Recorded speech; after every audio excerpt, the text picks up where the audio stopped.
So I was just kind of telling some stories. You know, you get old and you start realizing these stories were pretty cool. You don't want to let them go.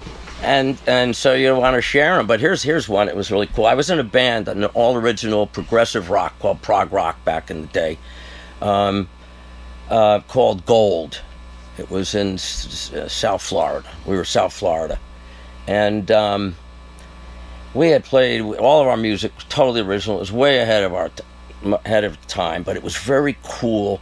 We had some really great musicians. Our drummer went on to play with Copeland Davis.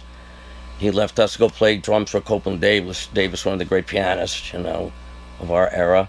And they were excellent, supreme musicians. The drummer, by the way, that was Ed Mallet. He was 19 when we recorded our album. We were going into Ctiteria Studios in Miami to record an album.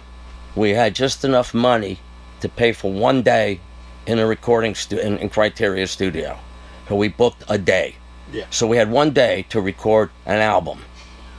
So luckily our stuff, there was no vocals. It was all just very, I'll give you a CD, very intense, progressive. It's like wow music. So we set up, we walked in, and we were in the studio in Ctiteria Studios in Miami, and I walk in and I'm playing. I have my Marshall bottom and the Marshall top. Anyway, so I'm sitting there, and I go, where do I set up? I'm a little intimidated. We've got a lot to do. It's first thing in the morning. The only car in the parking lot was a Ferrari, and we pull up in our pickup truck with our equipment. So I asked the engineer, where do you want me to set up? He goes, you set up wherever you want. I'll work around you, since you're the first one up. We were playing live. This was going to be all live. Mm-hmm. So I looked around, and I just felt right in the middle of the room there, felt like a place. It's kind of weird. Yeah, I set my amp down, and I start setting up, you know, my pedals and my stuff, and I'm nervous. And then he walks up to me. I wish I could remember his name. He's one of the engineers. Anyway, from back in the day, from Criterion Studios.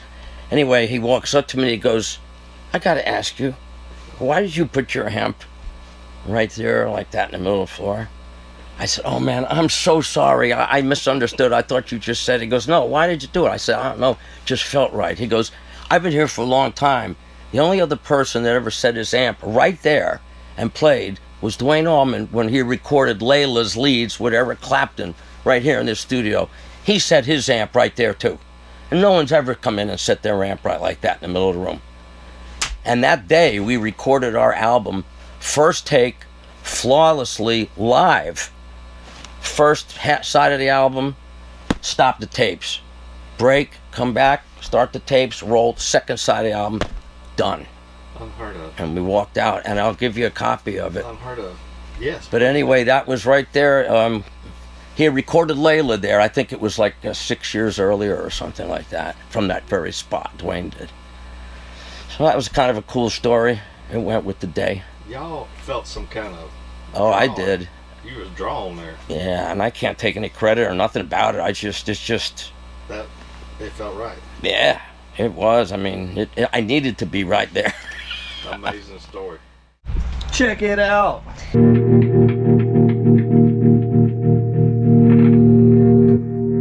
Like and subscribe.